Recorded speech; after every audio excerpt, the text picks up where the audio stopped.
Shalom Bapak Ibu dan Saudara-saudari yang terkasih di dalam Tuhan Yesus Kristus. Tema hari ini adalah belajar dari Nebukadnezar. Bacaan terambil dari Daniel pasal 4 ayat 30 sampai dengan ayat yang ke-37 demikian.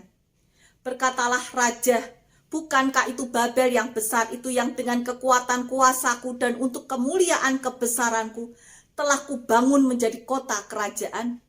Raja belum habis bicara ketika suatu suara terdengar dari langit. Kepadamu dinyatakan, ya Raja Nebukadnezar, bahwa kerajaan telah beralih daripadamu. Engkau akan dihalau dari antara manusia dan tempat tinggalmu akan ada di antara binatang-binatang di padang. Kepadamu akan diberikan makanan rumput seperti kepada lembu, dan demikianlah akan berlaku kepadamu sampai 7 masa berlalu. Hingga engkau mengakui bahwa yang maha tinggi berkuasa atas kerajaan manusia dan memberikannya kepada siapa yang dikehendakinya. Pada saat itu juga terlaksanalah perkataan itu atas Nebukadnezar.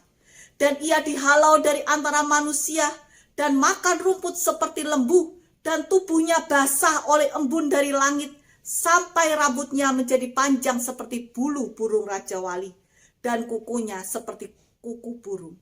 Tetapi setelah lewat waktu yang ditentukan, aku, Nebukadnezar, menengadah ke langit, dan akal budiku kembali lagi kepadaku. Lalu aku memuji yang maha tinggi dan membesarkan dan memuliakan yang hidup kekal itu, karena kekuasaannya ialah kekuasaan yang kekal dan kerajaannya turun-temurun. Semua penduduk bumi dianggap remeh. Ia berbuat menurut kehendaknya terhadap bala tentara langit dan penduduk bumi, dan tidak ada seorang pun yang dapat menolak tangannya dengan berkata kepadanya, apa yang kau buat? Pada waktu akal budiku kembali kepadaku, kembalilah juga kepadaku kebesaran dan kemuliaanku untuk kemasyuran kerajaanku. Para menteriku dan para pembesarku menjemput aku lagi. Aku dikembalikan kepada kerajaanku. Bahkan kemuliaan yang lebih besar dari dahulu diberikan kepadaku. Jadi sekarang aku, Nebukadnezar, memuji, meninggikan, dan memuliakan Raja Sorga yang segala perbuatannya adalah benar dan jalan-jalannya adalah adil, dan yang sanggup merendahkan mereka yang berlaku congkak. Nebukadnezar dalam bahasa Akadia bermakna Dewa Nabu memelihara. Nabu atau Nebu adalah dewa Babel yang merupakan dewa kebijaksanaan, putra dari dewa utama, yaitu dewa Marduk, dewa bangsa Babel. Nebukadnezar adalah putra tertua dari Raja Nabopolassar, pendiri kerajaan Babylon baru. Dan Nebukadnezar ini terkenal sebagai seorang raja yang terampil berperang dan berpolitik. Selama masa Nebukadnezar, Babylon adalah kota terbesar di dunia. Diperkirakan luasnya mencapai 1000 hektar. Dengan berbagai bangunan yang begitu megah, begitu indah, bangunan yang spektakuler, dan dikatakan Nebukadnezar ini mendapat julukan Nebukadnezar Agung. Dikisahkan di dalam Daniel 1 sampai dengan 4, Nebukadnezar punya mimpi penglihatan tentang patung yang sangat tinggi besar. Bagian-bagian dari kepala sampai kaki terdiri dari emas, perak, tembaga, dan kakinya besi dan tanah. Penglihatan itu, mimpi itu punya makna akan masa depan.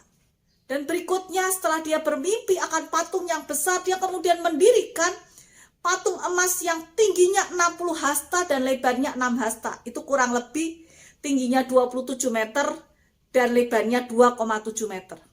Ia meminta semua orang untuk menyembah patung itu, dan barang siapa tidak menyembahnya akan dicampakkan di dapur api. Sadra, Mesak, Abednego, dan Daniel tidak mau menyembah. Mereka hanya mau menyembah kepada Tuhan, tidak menyembah kepada patung. Dan apa yang terjadi, mereka juga dicampakkan ke dapur api. Tetapi Allah menyelamatkan mereka dari api tersebut. Nebukadnezar tidak belajar dari peristiwa mimpi dan juga dari peristiwa ketika Sadrah, Mesak, Abednego, dan Daniel diselamatkan dari dapur api. Peristiwa ketiga adalah mimpi Nebukadnezar akan pohon yang bertambah besar dengan daun dan buah yang melimpah. Tetapi tampak seorang penjaga turun dari langit dan berkata, "Tebanglah pohon itu dan potonglah dahan-dahannya dan hamburkanlah buah-buahnya. Tetapi biarkanlah tunggulnya tinggal di dalam tanah, terikat rantai dari besi dan tembaga. Di rumput muda di padang biarlah ia dibasahi dengan embun dari langit, dan bersama-sama dengan binatang-binatang mendapat bagiannya dari rumput di bumi. Demikianlah berlaku atasnya sampai 7 masa." Daniel sudah menceritakan bahwa gambaran pohon besar itu adalah dirinya. Seharusnya Nebukadnezar sudah mulai belajar untuk menjaga akan dirinya. Tetapi yang terjadi setelah 12 bulan, suatu hari ia sedang berada di dalam istana, sambil mengagumi kemegahan kerajaannya, dia menyimpulkan bahwa semuanya itu bisa terjadi semata-mata karena pekerjaan tangannya, kehebatannya, kepintarannya, kekuatannya, dan untuk kemuliaannya sendiri. Katanya, "Bukankah itu Babel yang besar itu dengan kekuatan kuasaku, dan untuk kemuliaan kebesaranku telah kubangun menjadi kota kerajaan." Sebelum Nebukadnezar menyelesaikan pernyataan yang sombong itu, surga mengumandangkan penolakan Allah terhadap keangkuhannya. Dikatakan, "Kepadamu dinyatakan, ya Raja Nebukadnezar, bahwa kerajaan telah beralih kepadamu. Engkau akan dihalau dari antara manusia, dan tempat tinggalmu akan ada di antara binatang-binatang di padang. Kepadamu akan diberikan makanan rumput seperti kepada lembu, dan demikianlah akan berlaku atasmu sampai 7 masa berlaku, sehingga engkau mengakui bahwa yang maha tinggi berkuasa atas kerajaan manusia dan memberikannya kepada siapa yang dikehendakinya." Dan pada saat itu juga terlaksanalah perkataan itu atas Nebukadnezar. Ia dihalau dari antara manusia. Ia makan rumput seperti lembu, tubuhnya basah oleh embun dari langit, sampai rambutnya panjang seperti bulu burung Raja Wali, kukunya seperti kuku burung. Setelah lewat 7 masa, akhirnya Nebukadnezar mengakui kebesaran Tuhan, memuji, meninggikan, memuliakan Allah, bahwa ia berkuasa atas semua penduduk bumi. Dan Nebukadnezar dipulihkan kebesaran kemuliaannya, bahkan lebih besar dari sebelumnya. Dari kisah Nebukadnezar kita belajar. Yang pertama, sombong. Godaan iblis atas diri manusia adalah untuk menjadi sombong. Ketika diri merasa lebih baik, lebih hebat, hati-hati kita bisa sombong. Mari belajar dari Nebukadnezar. Ketika kita sombong, cepat-cepat bertobat. Tuhan menentang orang sombong. Saat kita sombong, saat itulah kita jatuh dalam dosa dan kita menjadi musuh dari Allah. Yang kedua, menyadari siapa diri kita.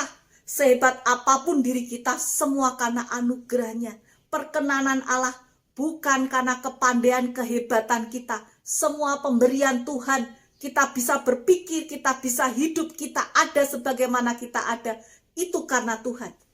Dan yang ketiga, melihat bahwa pengalaman masa lalu semakin memperkaya iman kita mengikut Tuhan, dan semakin membuat kita merunduk, tertunduk di hadapan Tuhan. Semakin kita mengenal betapa besar dan hebat, betapa mulia dan tinggi agungnya Tuhan kita dibandingkan kita manusia yang debu dan abu. Kita semakin rendah hati di hadapannya. Tuhan memberkati. Amin.